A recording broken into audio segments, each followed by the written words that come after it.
chères téléspectatrices et téléspectateurs, bonsoir et bienvenue au deuxième numéro de notre émission Tapis Rouge des sportifs.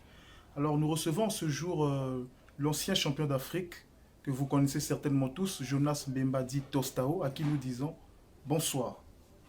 Bonsoir. Comment allez-vous? Pourquoi ça va? Je me porte bien, je suis là. Alors chères téléspectatrices et téléspectateurs, comme vous le constatez, je viens de vous présenter l'ancien champion d'Afrique Yaoundé 72, Jonas Mbemba Tostao. Avec lui, nous allons parler de sa carrière et aussi du projet qu'il a avec le général Moani, le projet sportif. Vous allez avoir des détails dans cette émission. Alors, Monsieur Jonas Bamboula, est-ce que vous pouvez nous parler de vos débuts dans le monde sportif? Qu'est-ce qui vous a motivé à devenir footballeur? Par où avez-vous commencé jusqu'à intégrer l'équipe nationale? Eh bien, merci. C'est comme tout enfant. J'étais enfant et à l'âge de 10 ans, bon, j'ai commencé le football vraiment très petit. À cette époque-là, nous on jouait au Moana Foot. Le Moana Foot, c'est pas comme maintenant. Chez nous, le Moana Foot, c'était avec le CA Sport. Le CA Sport, et puis j'ai commencé mon football, j'étais gardien de but. Et là, j'ai joué à Poto Poto, parce que moi, je suis né le 2 février 1949, à Bakongo, dans la rue Lamy. Mais après, à un moment, j'étais parti vivre chez mon oncle, chez l'oncle, la maman, monsieur Ngambali Raphaël, parce que moi, je suis Batéké. Et après, bon, j'ai commencé dans la rue, avec les amis. Donc, parfois, on faisait des matchs rue Banziri contre rue Kassai, rue Kassai contre rue Dispensaire et tout ça. Bref. Et je vous ai dit, j'ai dit tantôt que j'étais vraiment gardien de but. Et après, j'ai continué. Et j'ai pris de l'âge. J'ai dit, bon, comme moi, ma famille est entre Matumbo et Masembo Lubaki. C'est-à-dire que le chemin de fer. Donc voilà, je suis allé au village, j'ai continué à jouer aussi avec des amis. Et après, j'ai quitté Matumbu, je suis parti à Jacob, maintenant Kaï. J'ai joué là-bas aussi. Enfin, moi, j'étais toujours partout où j'ai passé, j'étais bon. Et après, je suis revenu à Mindouli. À Mindouli, ça, c'est le village de mon grand-père, le père à papa. Et après, j'ai joué là-bas aussi. Bon. J'avais, je crois, 17 ans. J'ai joué. Après, il arrive maintenant, à notre époque, il y avait aussi dans le sud, semaine culturelle. Donc, vraiment, le sport s'est joué partout. Et moi, on m'a sélectionné la section du pôle. Parce que cette époque-là, le pôle pouvait jouer contre le Nyari contre la Sanga. Et voilà. À notre époque, c'était vraiment ça. Et c'était bien. Et moi, on me sélectionne dans la section du pôle. J'ai joué mon premier match, le pôle contre Kara à Kinkala. J'avais marqué 2 buts. Le premier jour, on nous avait battu par 4-2. Et voilà, ça commençait à faire là-bas les grandes équipes. Les grandes équipes commençaient à venir à Kinkala, assister les matchs. Et puis, et le Diable Noir avait eu la chance de venir parce que moi, dans ma tête, quand je jouais, il n'y avait pas de Diable Noir, je supportais le patronage. Et le Diable Noir était presque. J'avais la chance, et puis ils m'ont pris. Je suis venu dans cette équipe de Diable Noir. J'arrive un mardi, mercredi, jeudi, vendredi, samedi. Nous sommes internés et dimanche, on jouait contre la grande équipe à cette époque-là, Dragon de Kinshasa, là où jouaient les Sayon Mokili. Et je croyais que moi-même, bon, mais à peine arrivé, je crois que je vais être sur le banc, les touches. Et je vois au tableau quand l'entraîneur il me met à droite. Et ce match-là, voilà comment j'ai commencé mon premier match. Avec une grande équipe comme Dragon de Kinshasa, c'était comme les Sayo Mokili, les Kabeya, tout ça. Et vraiment, j'étais en forme. J'avais fait même marquer le premier but à Decker. Et je dois avoir marqué le deuxième but. Et voilà, Diamond avait gagné ce match-là. Et voilà comment je suis arrivé au monde sport, au football. Alors, parlons un peu de Yaoundé 72, puisque je pense que c'est ça vraiment la grande partie.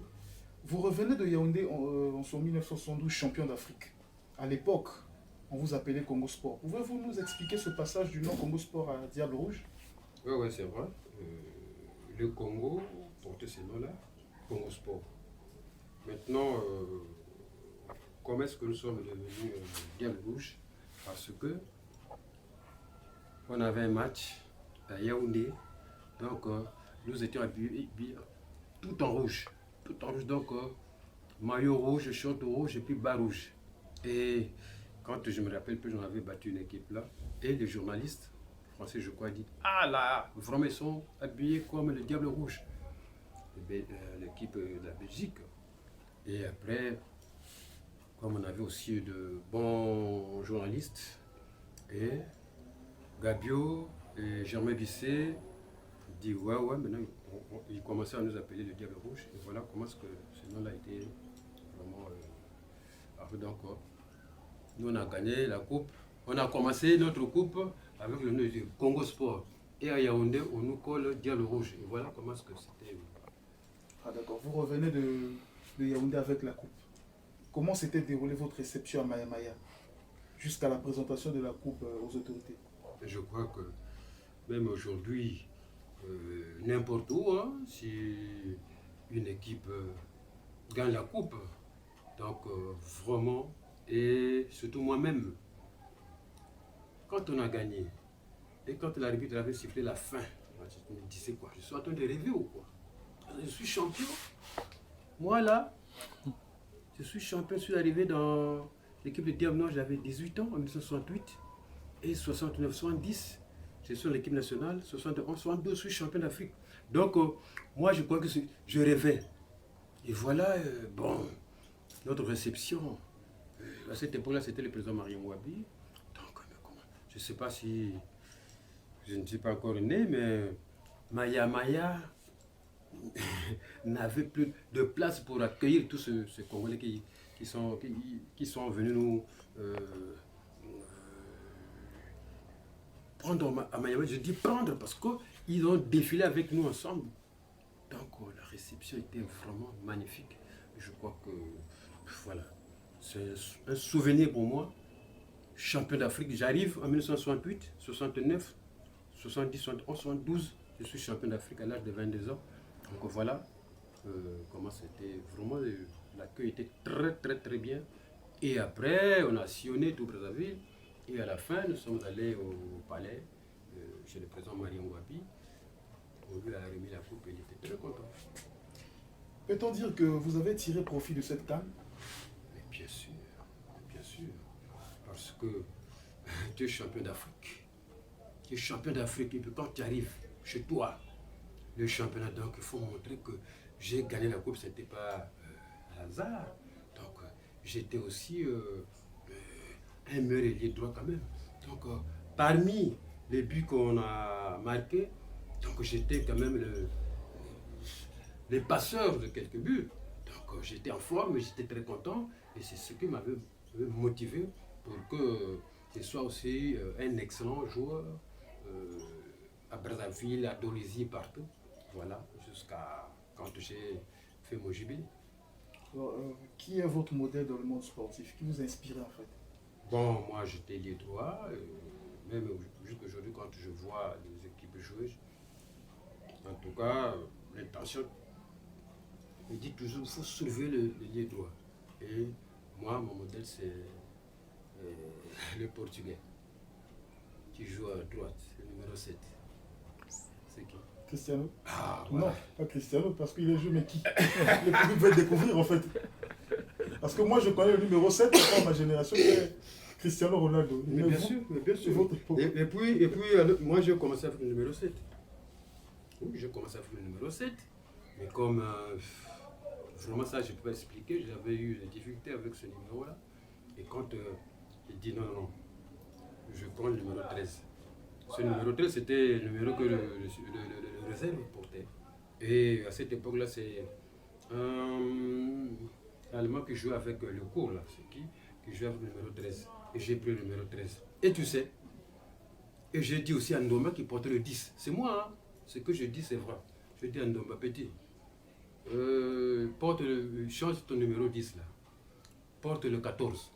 Je dis, oh grand, dis, porte le 14, et ils ne doivent pas porter le 14. Et je dis encore en Bamankongo, Bamankongo, c'est le numéro là que ce vieux-là portait là, donc change, porte le 15. Donc voilà pourquoi il y avait 13, 14, 15. Donc c'est des souvenirs que je ne peux pas vraiment oublier, et voilà. Et donc moi c'est Cristiano que j'ai avec le jeu. Alors, vous avez vécu des bons moments de gloire avec si on peut le dire, vos anciens collègues de l'équipe nationale. Est-ce qu'aujourd'hui, il existe une mutuelle ou une association qui réunit tous les joueurs champions d'Afrique 72 pour garder cette unité? Bon, franchement, il n'y en a pas. Il n'y en a pas. Entre-temps, quand le président Moulélé était en vie, on avait l'association, on appelait, comment on appelle ça, il y avait un truc comme ça, mais depuis là, vraiment, c'est triste, c'est pas, non, il n'y en a pas. Parce qu'on se voit seulement comme ça, c'est compliqué. Qui est devenu Jonas Bamboula Tostao après sa carrière? Mais je suis là comme tu me vois. Comme je n'ai pas fait l'entraînement, je ne suis pas un entraîneur, mais je suis à l'encadrement. Parce que quand j'avais fini de jouer, j'avais pensé, dit, ah, mais après le football, qu'est-ce qu'il faut faire? Et quand j'ai fait mon jubilé, j'ai dit non, non. J'avais créé une équipe ici, j'ai pris les enfants de ce quartier-là. J'ai dit, bon, vraiment, venez, je veux vous encadrer. Et cette équipe était montée. Cette équipe-là, j'avais donné le nom Espoir du Congo. Et j'ai joué le championnat. On joue le premier championnat. Quand il y avait les problèmes, bon, quand il y avait des problèmes, après, on est parti, moi je suis parti, les joueurs se sont vraiment éparpillés. Après, on revient, je regroupe mes enfants. En tout cas, ils étaient tous là. Et je joue, je sors champion. Champion devant Zala, cette équipe n'existe pas, n'existe plus, devant Gesté, qui est là, devant Kotoko.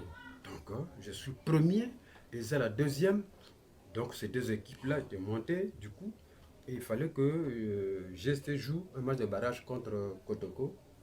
Et le président Ekemo qui est là, je crois qu'il m'entend, il me voit aussi, si ça passe à la télé.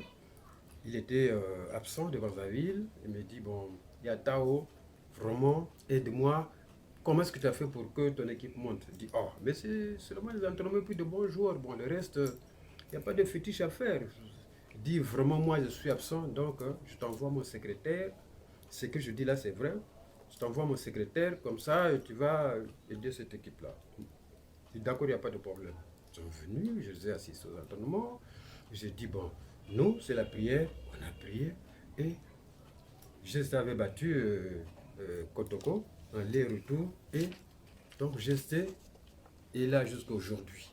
Voilà, et moi je joue mon premier match du championnat, Espoir contre le Diable Noir. J'avais même dit à Badi Mambo, qui était secrétaire général, dit, mais pourquoi vous m'avez mis contre le Diable Noir? Je dis, non, c'est le tirage de sort qui a fait que... Je dis, non, moi je veux battre le Diable Noir. Et puis on joue, on a fait match nul, 2 buts partout je crois, et je imaginez le reste. Je ne pouvais pas me mettre debout devant ma parcelle. Les gens passaient, ah voilà, vraiment, pourtant, l'équipe qui est partie de chercher à Kinkala, comme ça. Alors que c'est le football, moi je dis, mais il faut me laisser le temps de faire ça parce que moi, je suis en train de former les petits. Et voilà, je n'avais pas mis beaucoup de temps, l'équipe était vraiment... Parce que mon équipe ne voulait pas qu'il y ait 2 coqs dans un village. Donc voilà comment est-ce que... Alors, quelle différence faites-vous aujourd'hui entre l'équipe nationale de votre temps et celle d'aujourd'hui? Bon, la différence c'est que nous on a joué, on a gagné la coupe. Si le Congo a une étoile, c'est parce que nous étions là. Et maintenant, la différence est là. C'est qu'on cherche que maintenant l'équipe nationale, notre équipe nationale, gagne aussi. Et depuis 92, je crois, depuis là, bon, l'équipe nationale, c'est vrai. Et puis à notre époque, on n'avait pas beaucoup de professionnels qui jouent en France. Donc, le pays comptait sur ceux qui étaient ici. Et puis, même maintenant que on a beaucoup de joueurs, hein, c'est qu'on voit, ceux qui arrivent ici, là, on a beaucoup de joueurs, ils sont nombreux. Quand ils arrivent, donc ils n'arrivent même pas. Donc, voilà la différence est là. Même vous-même, les journalistes, vous ne le voyez pas. Il faut que ça ne doit pas sortir seulement de ma bouche. Donc, voilà. Comme ici, là, on ne veut pas qu'on dise la vérité, tout ça. Voilà. Donc, vraiment, moi, ce que j'ai fait, et jusqu'aujourd'hui, quand je suis quelque part, je suis toujours admiré, donc je sais que j'étais quelque chose. Donc, pour parler, pour dire que moi, j'étais diable rouge, tout ça, il faut gagner. Pourquoi seulement on a une étoile? Moi, je peux parler, et même les gens disent, ah, c'est Tosta, on la parle trop ces derniers temps. Mais oui, mais c'est ça, si on ne parle pas, c'est pas bien. Donc, les enfants, gagner comme ça, au moins, pour qu'il y ait le changement. Alors, nous avons entendu parler d'un projet sportif entre vous et le... En fait, un projet sportif piloté par le général Paul-Victor Moigny, dont vous êtes associé. De quoi s'agit-il précisément? Mais c'est le football. Le football, c'est une académie qui est déjà, parce que ça fait une année et demie que le président, le général m'en avait pensé que vraiment notre football aussi est pas à terre, mais vraiment notre football stagne. Donc il faut penser à tout ça. Il m'avait appelé et par 2 fois nous étions partis en gagnant. Bon, on a parlé de ça et puis bon, le président, comme lui c'est monsieur qui, quand il est là, il parle pas mais il est en train de réfléchir. Donc il a réfléchi, il a mis les gens là-bas. Donc l'école est en train de se faire là-bas, l'académie, parce que c'est le football, comment on appelle ça? Le football, non, non. Sport études. Voilà, football études. Donc voilà, il avait pensé qu'il fallait mettre vraiment une académie. Donc là-bas, je crois que l'année prochaine, vous allez voir que les enfants vont maintenant être un terrain là-bas en gagnant. Ici, le Lomo. Donc le travail est en train de se faire là-bas, donc le stade, tout. Donc une fois, quand on a posé la première pierre, on avait invité la fédération et tout ça maintenant. Comme le président a vu que ça peut marcher, voilà pourquoi. Entre-temps, vous avez vu que moi qui suis le vice-président, chargé de l'organisation, et il y a eu aussi des techniciens qu'on a pris, qui sont passés partout, dans toute la République, oui, dans chaque département. Donc, la détection, choisir les bons, les futurs champions. Le travail n'est pas encore fini. Ça, c'était le premier tour. Nous allons faire le deuxième tour pour retenir les enfants qui vont maintenant être qualifiés à notre affaire. Et les enfants, comme ce football études, les enfants de 6e jusqu'en 3e jusqu'en terminale. Comme ça, on va commencer d'abord par là, parce que le football, ce n'est plus comme à notre époque. Hein. Nous, je ne sais pas, moi, personnellement, j'ai dit, est-ce que c'est Dieu qui m'avait envoyé? Parce que quand je suis arrivé dans l'équipe de Diable Noir, il y avait des grands noms, hein, les Matima, les Jadot, Donc je dis, quand je me suis entraîné, pour la première fois, j'ai dit, ah, je suis en train de rêver ou quoi? Je joue maintenant avec Jadot, que j'ai entendu seulement la radio ou quoi. Donc, et nous, peut-être, on était les envoyés de Dieu. Et puis, à notre époque, le football se jouait partout, à l'école, partout, dans la rue, tout ça. Or, maintenant, là, on ne peut pas faire le football si vous n'avez pas de centre de formation. Papa, moi, je ne comprends pas. Mais après notre époque, après l'époque de chaleur, Mouyabil Ndomba, il y a quoi, non? Aujourd'hui, là, on peut même sélectionner un joueur qui joue à des Wawa parce qu'il a marqué un peu.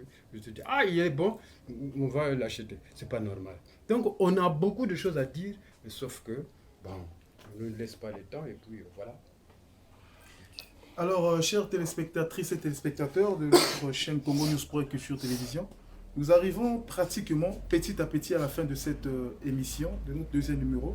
Alors, Monsieur Jonas Mbemba Tostao, vous pouvez regarder cette caméra et vous allez nous dire quel conseil pouvez-vous donner aux joueurs Diable Rouge de nos jours? Bon, le conseil, D'abord, il faut d'abord commencer par nous-mêmes. Je dis nous-mêmes parce que moi, j'ai maintenant 72 ans.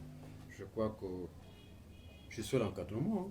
Chaque année, j'ai toujours une équipe, une petite équipe au championnat. Là, j'ai une équipe de deuxième division. Et c'est pas donné comme ça. Hein. Il faut payer l'affiliation, droit de participation, tout ça, et puis les maillots, tout, c'est bon. Voilà. Pas seulement, je ne peux pas dire que voilà, mais d'abord, les dirigeants. Est-ce que ces joueurs-là sont bien encadrés? Est-ce qu'ils sont vraiment... Alors que, si c'est que je vois comme ça, donc vraiment, je n'ai rien à dire parce que il faut que nos équipes soient des équipes qui doivent défendre le pays. Parce que quand on prend, par exemple, chaque année, je prends mon équipe, par exemple, Diable Noir.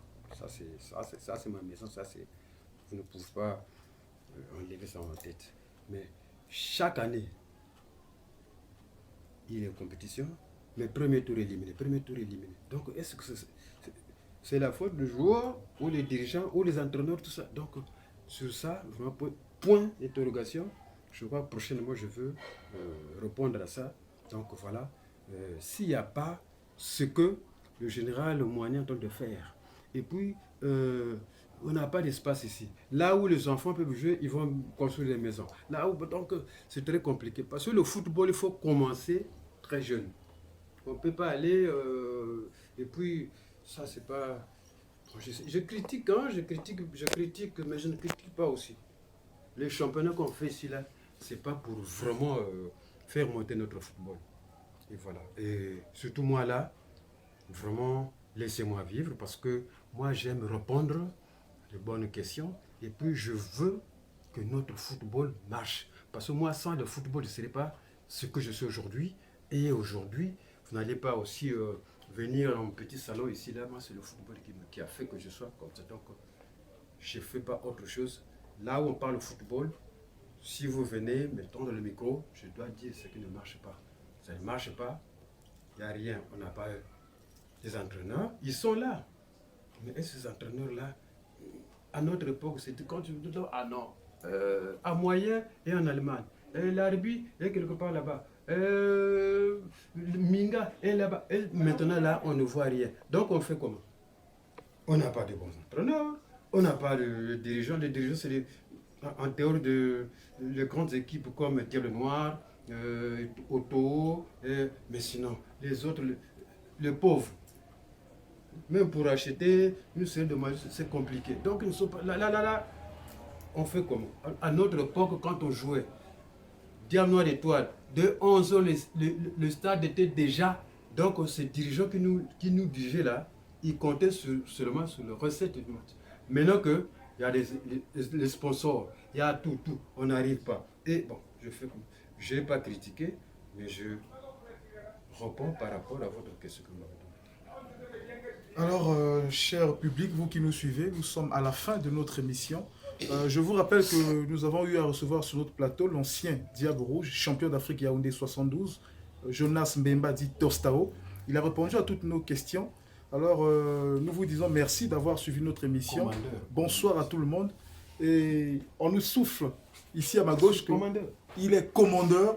Alors, merci beaucoup. Nous vous disons bonsoir et la suite au prochain numéro. Au revoir.